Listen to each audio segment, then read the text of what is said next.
আসসালামু আলাইকুম গাইস।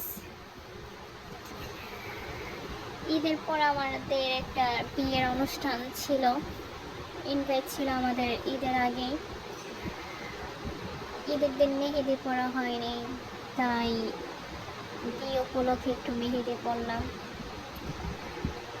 মেহেদি পরার ক্লিপ দিতে পারিনি, তাই মেহেদি পরা শেষে ভিডিওটা করলাম। আসলে হাত কাটা ছিল, প্লাস হাতের মেহেদির ডিজাইন আর কি বলবো, তেমন একটা সুন্দর হয়নি মোটামুটি।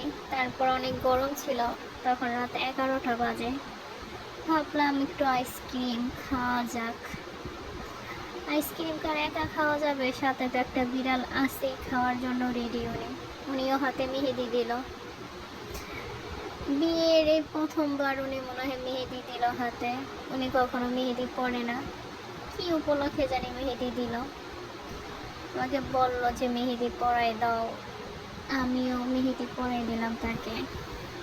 পরে একটা আইসক্রিম নিয়ে ভিডিও বানালাম। ওনার সাথে একটু মজা করতেছিলাম, দুষ্টুমি করতেছিলাম, এগুলো ইগনোর করবেন। এটা আমার নামের অক্ষর, আর ওনার নাম আমার পুরোটাই হাতে লেখা। আইসক্রিমটা আসলে খুব মজা ছিল, প্রথমবার খেলাম আর কি। এই ফ্লেভার খাওয়া হয়নি কখনো, ইগলো কোম্পানির আইসক্রিম ছাড়া আসলে খাওয়া হয় না। তারপরও এটা আমার ছোট ভাই নিয়ে আসছিল। আসলে আইসক্রিমটা অনেক মজা ছিল, স্ট্রবেরি ফ্লেভার ছিল আইসক্রিমটা। তারপরের দিন রেডি হলাম, বিয়েতে যাব। তো নেল পলিশ দিয়েছিলাম একটু, কারণ হাতের নখগুলো কালো কালো দেখাচ্ছিল। তারপরে আমরা রেডি হয়ে বের হয়ে গেলাম। একটা গাড়ি নেই, রিক্সা নেই, যেহেতু আজকে ফ্রাইডে, গাড়ি তেমন একটা চলাচল করতেছে না। দুপুরটায় প্রচণ্ড রৌদ্র, অবশেষে একটা গাড়ি পেলাম। রাস্তার অবস্থাও খুব খারাপ, তেমন একটা ব্লগ করতে পারিনি। আসলে প্রচণ্ড গরম ছিল, তার মাঝে রাস্তাও ভালো ছিল না। আর বিয়েতেও যেতে হবে, অলরেডি সময় 2টা 30 বেজে গেছে। আমাদের যেতে যেতে অনেক সময় লাগবে, কারণ আমাদের বাসা থেকে যে বাসায় আমরা যাবো সেটা অনেক গ্রামের ভিতরে। তার মাঝখানে দেরির মাঝে আর কি বলবো, হঠাৎ করে আমাদের মিশুক নষ্ট হয়ে যায় আর কি। যে গাড়িটা দিয়ে যাচ্ছি কি একটা সমস্যা দেখা দিয়েছে, তারপর অবশেষে ঠিক করলো, অবশেষে আমরা ওই বাসায় পৌঁছালাম। খাওয়া দাওয়ার ক্লিপটা নিতে পারিনি, পরে দেখলাম ওখানকার বিদায়, মেয়ে বিদায় দেয় কীভাবে সেটা একটু দেখলাম। আসলে ওই জায়গায় মেয়ে বিদায় একটা কাপড় নিছে, কাপড় নিয়ে সবাই হাত দিয়ে ধরে রাখছে। কি একটা মানে এক এক জায়গায় এক এক নিয়ম, এটা কোথায় জানি না আমি, এরকম নিয়ম আছে কিনা। আমার জানা মতো মুন্সিগঞ্জে এরকম নিয়ম নাই, হয়তো আছে, ওনাদের কালচার ওনারা পালন করছে, জাস্ট এ পর্যন্তই। আসলে মেয়ে বিদায়বেলা অনেক কষ্ট হয়। মেয়েটার হাজবেন্ড ধরাই আছে, মেয়েটা এখনো ফ্যামিলির সাথে শেষ দেখা হয়তো এই বাড়িতে। গ্রামের পরিবেশ, তেমন একটা ক্লিপ নেওয়া হয়নি, আর আশেপাশে মানুষ ছিল। আর এই অতি ফার্স্ট এরকম একটা বিয়ের অনুষ্ঠানে যাওয়া, তাই তেমনভাবে একটা ক্লিপ নেওয়া হয়নি। আপনারা দেখতে থাকেন, আর কি বলবো।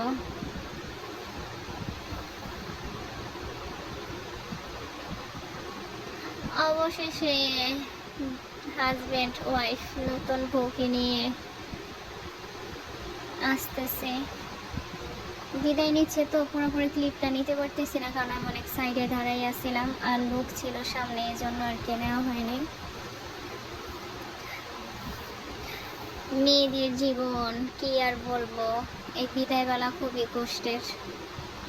হাজব্যান্ড ধরে ধরে নিয়ে যাচ্ছে আর কি। এখন মেয়ের ফুপি হয় সম্পর্কে, উনি কোলে নিয়ে যাচ্ছে মেয়েকে। এই জিনিসটা আমার ভালো লাগে না, হাজব্যান্ড কোলে নিলে অবশ্যই ভালো লাগতো।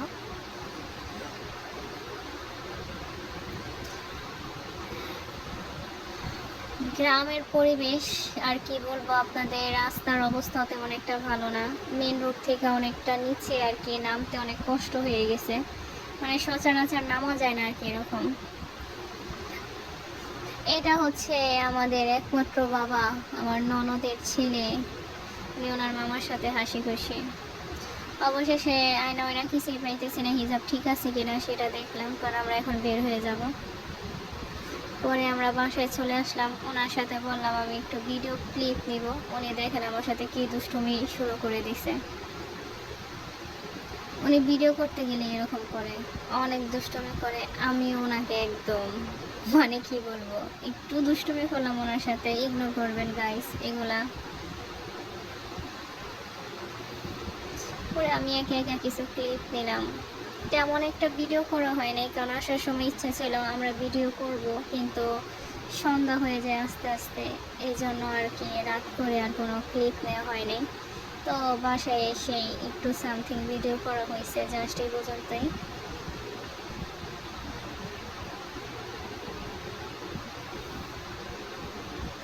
ওনার সাথে একটু ক্লিপ নিতেছি, ওনারে বলতেছি আমি একটা ভিডিও করবো, উনি দেখেন কি অবস্থা। ওনারে বলি একরকম ভাবে, উনি করে আরেক রকম ভাবে। এটা হচ্ছে আমার ছোট্ট কিউট দেবর, সবাই মাশাল্লাহ বলবেন। ওর সাথে আমার প্রথম দেখা, আমার মামির ছেলে আর কি, মামি শাশুড়ি ওনার ছেলে। আল্লাহ হাফেজ।